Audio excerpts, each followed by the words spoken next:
Talked about Cam Johnson coming into the season of wanting to be better on the defensive end. Yeah. And he had a handful with talent, but made a couple of plays, and then obviously got it going from outside. What do you think of his overall game?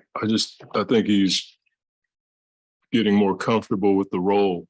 But I thought defensively he was really good tonight. In the first half, I think Cat was 3 for 9, and our team defense helped, but I thought Cam did a really good job of fighting him to get him out of his sweet spot or off his sweet spot. And then the team defense around him made it tough for Carl to see the basket. He hit some tough shots in the second half. He got by us one time and, got a layup, but, some of his shots were pretty tough. I thought our defense was pretty good in the first and second pass or action. And then they hit some shots late, especially in the fourth quarter. But in reference to Cam, I thought he did a really good job of fighting and just making sure that Cat didn't get where he wanted to get to initially start the play. And then offensively, he was really aggressive. After the second part of the first quarter, we were like, dude, go, everybody was telling him to shoot the ball. And then he got going a little bit tonight. And he has that ability. I keep saying this about him. He's more than a shooter. He has the ability on offense to make plays at the rim, in the mid-range. He's a really good passer. But we just want him to play free. And that's what we saw tonight. I think you guys season high for 3 attempts. I think it was like 43 or something like that. Well, how much of that was the size of Minnesota, and how much of that was just, guys just launching? Well, it'd be tough for me to say. But watching the first half film, when we watched at halftime, the paint was crowded and we were finding guys on the backside. And so that's probably a byproduct of the way we play, but maybe their coverage, whatever the coverage was, they were switching, and then we beat the guy to the basket, they collapse, and then we find guys. And then there were times where they stepped up in a coverage, which makes you help on the backside. But I can't be too sure about that until I see the whole game. Coach Cam and Mikal both had a number of steals that were able to ignite you guys in transition. They were both your leading scorers tonight. Just what does that do as far as making life easier on Chris and Book when they're able to get out and run like that? I just thought they did a really good job on the backside. When we were guarding the ball or somebody was driving to the basket, they were trusting the guy on the ball, and we were in our steal out defense. A lot of the deflections and steals were on the backside tonight, where it looks like you're going to be in the paint to help, and then you run out to your guy to try to take the pass away. Mikal is really good at that. I thought Cam just did a really good job of getting his hand on the ball. The one play, it was a transition play, I think, with Cat, and he just got his hand on the ball and was able to save it, I think. That's just a tough, gritty play where he just has the will to stay in the play without foul. There's a lot of times where a guy will be in that situation and you'll just foul, and you'll have the help coming behind you to make a play or a block shot. I thought he did a really good job of just being solid in those moments. You had talked about the all bench lineup, giving them a chance to breathe. Yeah. I know the results probably weren't what you were hoping for Yeah, tonight. I didn't let him go. I didn't like the feel of it at the end of the third. They had us on our heels a bit, and I should have gotten Dario in earlier to match up against Nas. They went with 2 bigs in the one post up. I think Nas had one of our smalls down there. He just turned and laid it up with his left hand. That's on me. I should have had Dario out there. And then they had the momentum.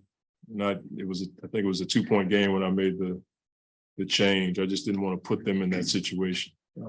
They've been really good so far this year, but sometimes it's the rotation, the play call, or sometimes it's just bad play. It just didn't have a great feel tonight at the end of the third quarter. Can it be a learning process? Yeah, for sure. And they all feel it. They're not out there trying to make bad plays. In those situations, we'll look at the film, but in those situations, we have to read the game. They were just attacking us, and I didn't think we had a good rhythm on offense. They had us running our offense way outside the 3-point line, and we weren't getting to the paint. I just didn't feel like we had a good rhythm. And a lot of that is the rotations or just the way we were playing. On Cam and Mikal to have the offensive nights that they did. Devin is out and with foul trouble, no DeAndre tonight. Is that kind of speaking back to the vision you talked about in camp of one of those guys to be more threats offensively? Yeah, I mean, it gives us balance when those guys are playing that way. And it wasn't forced, you know, it wasn't like they were pounding the ball and jacking up shots. They were slashing, they were spacing. I thought Mikal, his slashing tonight was just phenomenal. Whether it was slashing for a mid-range or slashing for a layup, and then his passing, you know, he found Biz a couple times tonight. We want to try to grow that environment as best we can. We feel like he can make plays. And I haven't given him the freedom to do it in the past few years, but we feel like he's more than capable. But to your point, we need those guys. I think it gives us balance across the board as far as scoring. Cam naturally gets chased off the line now. It seems like he's really comfortable with that wonderful pull. Is Yeah. that one that comes to mind to you with him being aggressive? Yeah, I mean, I don't mind him taking that shot. I think when you show the propensity to be efficient there, but not just taking the shot, being able to read what else is there. And I think he's capable of that. Mikal is as well. I mean, Mikal had a couple of opportunities where he could have taken the shot and he found Biz under the basket. You know, when people run you off the line, you have to have something else to go to. You can't always get to the rim. And that's why we don't mind when guys take the mid-range shot. Monty, this happened a lot last season, and it's been evident this season so far that every time the opposition makes a run, gets close, you guys have a counter. What's the biggest factor that enables you to do that? I mean, we have veteran players. I think that helps. Guys who've been in those situations, they typically don't get rattled. And we have a really good backcourt. You know, when you have guys who can handle the ball in those situations, you feel like you can settle the team down by making sure you get a good shot. And Chris and Book are really good at that. But to complement that, I think that's where Cam and Mikal have grown. And we've been in a lot of situations together over the past now 4 years. And so when we're in those moments, I can't say you're not nervous. I mean, you're always nervous as a coach, but I think we're used to it, if you will. We just try to, play our game in those moments, not get too rattled. We're throwing the ball all over the place. We have play calls and packages that help us in those moments, but it's in my opinion, when you have veteran players like Chris and Book and now Mikal and Cam who handle the ball a lot, I think that helps you. Coach, 5 or 6 of those Chris's assists turn into like 16 of Cam's points. So how much does that run in place for Cam at 3 or just reacting to what the defense gives you? Probably both. I mean, Cam spaces the floor 4 or 5 feet past the 3-point line, so that allows for Chris to have space. But in reference to Chris finding Cam, I think Chris is just looking for the open man. It just happened to be Cam tonight. But it'd be hard for me to explain to you what Chris is doing out there. I mean, I watch it all the time, but I'm not that bright. He's just really good. I mean, I think he had 1 turnover tonight. So I don't know how many assists he had. He had 12. And so that's 27 assists, 1 turnover in 2 games. I mean, that's just Chris. He knows where the holes are. He knows where to find guys. He knows where they are. He knows every position on the floor. I think that has a lot to do with it. You see also one play where he pulled the chair out from under Gobert. What was it like it seemed like there was some plan or something to basically get Gobert. He's outmatched from a size perspective. I think a lot of the veteran guys, you'll see Kyle Lowry do the same thing. When they're in a situation like that, they'll pull the chair just to use the big guy's momentum against them. Again, I think he's just being a crafty defender in those situations. Has the league been really clear with you guys about the clear path foul or the transition? I think everybody's somewhat confused on it. Yeah. I thought Cam, I got to look at it again, but I thought he got the ball, and from what I gather, if you make a play on the ball, it's not a take foul. But we've had a couple of situations this year that you could complain about, it's not gonna help, and I'm certainly not gonna get fined for a take file complaint, you know. Got a lot of kids, man. Thank you. Yeah. For him. Super happy. He just needed that game. Just so excited for him. And I mean, every time he shoots, I feel like it's gonna go in every single time. So I'm happy he saw the ball go in the rim or through the net 1,000 times today. So that's definitely gonna be good for him and for our team. I know he started with you guys a couple times last season, but how have you seen him kind of grow more confident in that starting role, especially tonight against a tough defensive matchup against Cap?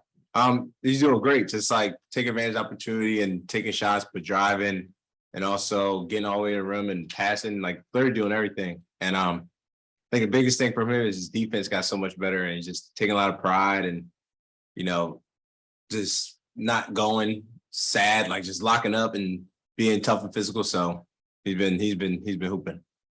Mikal, you guys were really getting Cam on the move off the ball to make Colin move a bit. And how much do you guys want to test that type of thing when teams are trying to play a certain matchup like that? Yeah, I mean, that's what happens when you go two bigs. It's like they grow up, you know, in the paint and, you know, it's tough for them to be on perimeter. So we got guys that play on perimeter their whole life. So when you see things like that, just put them in actions, things they're not kind of comfortable in and just try to take advantage. I remember 2 years ago, you guys did that with Anthony Davis too in the Lakers series. Mhm. Does continuity help the fact that you guys have so much experience doing that already? For sure. And I think we all know too, just our mindset when, you know, whoever the big is on them, we just kind of be more aggressive and, you know, get more looks. And we just know it's tough for them. No knock on Cat or Gobert, it's tough. Like whole life, you know, being in the paint, being in the drop to guard guys on perimeter who smaller and quicker, like it's tough. So well, yeah, just trying to take advantage of that. How big was it for Cam to have you back on that turnover when he got the strip and then the three on the other end? Yeah, that was I know, I was just like, as soon as I let it go, I was like, damn, and Cam got back and then C saved it, and I was just like, all right, happy to go down as a bucket. It kind of saved me a little bit. It's kind of early in the season, and you're taking a lot of punishment out there. How are you feeling physically? Great. I feel good. Been through it 4 years in a row. It's the year 5, and ain't nothing new. You know, when you see Dario getting back out on the floor, what does that do, not just for you, but just for the team overall? Just great, man. He just so many injuries he had, and kind of little setbacks, and just happy for him to finally be out there and, you know, confident and moving well and everything. So it's great. I know the offense is never going to go away, but I think coming off injury, the hardest thing is, you know, defending and, you know, being in rotation and all that stuff. And he looked good today and just continue to get better and just happy for him.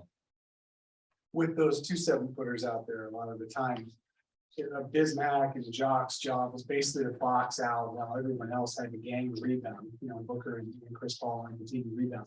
Was that the plan the whole time for those guys to do the box outs? Yeah, I mean, those guys are so effective and great on, you know, on the glass, and just kind of got to crack back and, you know, help, and you got to help gang rebound, and you know, that's what C and Book did. You know, I wish I was in there a little bit, and I felt myself not, but no, they did great, and that's just the trust we have. You know, letting Biz and Jock go be aggressive. If a guy's coming down on them on a ball screen, so they go block it or something, just cracking back and go and help gang rebound. Titans 2-1 series lead. Yes, sir. 2 more. Thanks, Cal. Hey, George, I hope you obviously, you know, need your offense as well. So I didn't feel it come out of tonight. Did you handle both? Pretty good. You know, it's, you know, a challenge that I really, you know, enjoy taking on. It's different. You know, they play a little bit different. Personnel is a little bit different. So to be able to, you know, go into that game and execute what we worked on, execute what we talked about, feels pretty good. Obviously getting 7 threes. I know sometimes you say it's a matter of them finding you, but also you got to be ready to shoot. So what was working for you? You felt like early that led to, you had 17 in the first half. Yeah, just settling in, man. Good shoot around. Shots felt good all pregame. Missed the first 2. But you know, just got guys that find me, and I just kind of stuck with it and it started to go down. So, just trying to find them in flow, trying to keep my rhythm throughout the game and staying aggressive. And then helps when you got some pretty good teammates around you. You had the 3 steals, Mikal was getting in passing lanes. How much more enjoyable is that for you guys when you're able to turn defense and offense like that? Very enjoyable. It's part of our game plan was to do a couple things, and we were able to, get some steals off of that. But just trying to make an impact on the defensive end is big, and being in the right spots and taking possessions away from them is big. And I try to do that every game. How much of a momentum boost is that when, like your strip on Anthony Edwards and then Chris bats that ball and you get that 3 in transition and Oh, that was all one sequence? I think so, yeah. Really? Yeah, It was, wow, yeah. 20 seconds. That was pretty cool then. Yeah. It's all good if you don't have one. Oh, Kayla will show me then. Just, everybody in that situation, they're looking for body contact, but when you put a hand down low, sometimes you can catch them off guard. Got a couple of deflections that way doing that, but we got, like I said, we got guys that make plays just out there having fun hooping, and it's the result. Did you feel like you were back in Carolina a little bit with the way you were moving off the ball tonight? A little bit. How'd you like Felt it? good. Felt good. For sure. How do you guys like to make teams earn it when they want to do things like that with a matchup, like play 2 bigs? Like if you play 2 bigs against us, Cam's gonna. Well, you want to make it hard on them. They're playing 2 big, so they can have an advantage inside, advantage on the glass, post up, stuff like that. We want to make it hard on them to not get to what they wanted. If they think Cat is a little bigger than me and they try to post him up, we try to not let that be easy. And I think we did a good job of that tonight. And then offensively, just moving them, keeping them in actions, keeping the bigs occupied. And like I said, guys, it helps when you got guys like Chris Paul and Devin Booker. Somebody like Mikal goes 7 for 10, and it kind of almost flies under the radar and picks up points quickly. But a lot of guys that can contribute all the way around, and guys that can really hold their own defensively. How much growth is there, Cam, to be able to be that physical and aggressive on both ends of the floor in the same night for you? Just part of the process, man. Part of the process. What about the process of, Monty said he thinks you're kind of gradually getting comfortable with the role again of starting. Does that feel accurate to you? For sure. Just where the minutes come, how our game plan, how our structure goes, getting more used to that on a night in, night out basis, and also finishing the game. And that's something that I love doing, being in there and being part of that critical thinking on top of high level basketball portion of the game is a lot of fun. Cam, know what you were saying about the quick doubles on flashing the doubles when you're dribbling and Yep. then the other side of the ball. How much does continuity help when you guys run like a specific game plan for that night? Huge, man. Just one small play. I was bottom man. Mikal was kind of on the elbow, and his man cut, and all I had to do was stay out, and he didn't even have to turn and look where the guy I was previously guarding was. He just knew the spot he needed to be in and was able to come up with a deflection and maybe even a steal off of it. But just stuff like that, when you know that guys are so in tune to what you're saying, and you're able to communicate things out on the fly, to be productive. It's something that I don't take for granted at all. Yeah, how much does Chris being more off the ball in his first few games this season contributed to you, being more, being able to find your rhythm these past, 2-3 games like tonight, and just assisted 16 points? I think it's a healthy balance. I think it's a healthy balance of everybody kind of taking on more, and then at the same time, him continuing to be him. He's a Hall of Fame point guard, so you don't want to take him out of the game. But he's doing a tremendous job of still managing the game from every spot that he's in. He communicates, gets everybody in the right spot, and even if he's not actively getting assists and points, which he still is getting a lot of assists and points, he still is a big part of what we do. Just tinkering with everything.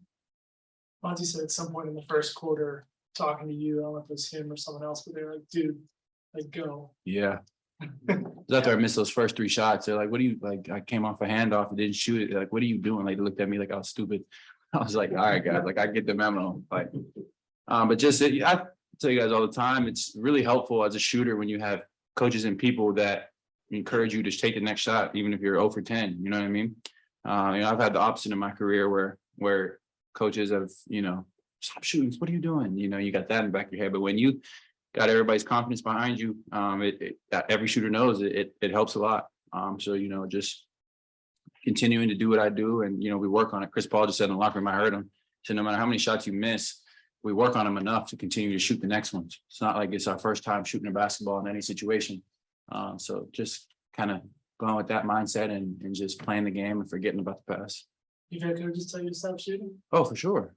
Go back to high school and stuff. I've had coaches stop shooting, stop doing this, and I'll tell you right now, I kept shooting, but eventually kind of said, all right, but you know, and it's something that you earn. So in college, especially, you know, we had with Coach Roy Williams, we had a lot of rules about, you know, like almost situations where you don't shoot the ball in situation, but you know, you make enough shots. He's like, go ahead, shoot it every time you're in that, you know, first pass on the court, first pass over inbounds, go ahead, launch it up. So that kind of comes with playing and proving that you can make shots, but it's not something I take for granted at all.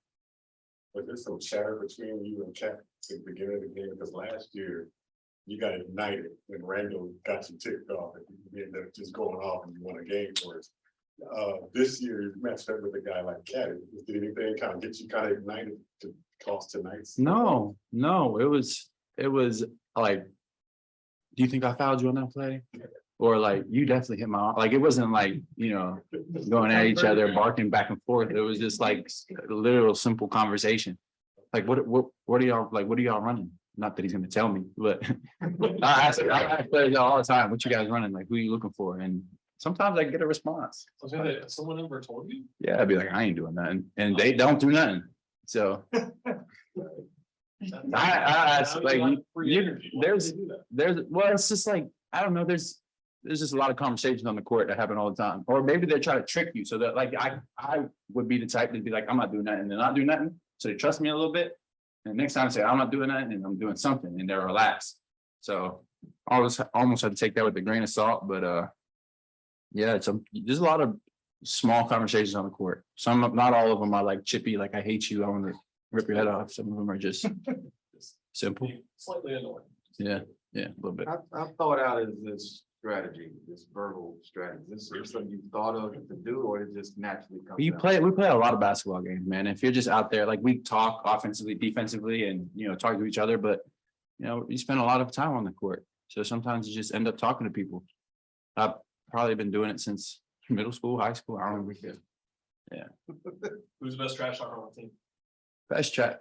Chris got some slick stuff to say a lot. Sometimes like if it's directed at a ref, it will get him a tech, but he got slick stuff to say sometimes.